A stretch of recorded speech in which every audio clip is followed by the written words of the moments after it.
慢下了脚步。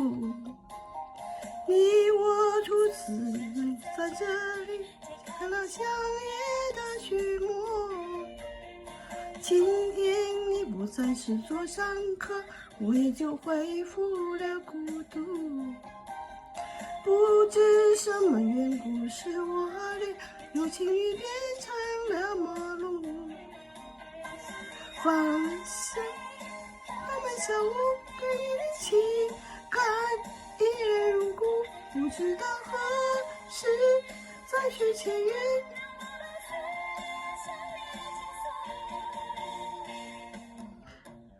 我又走过这间咖啡屋，不如慢下。哎呦，好惨！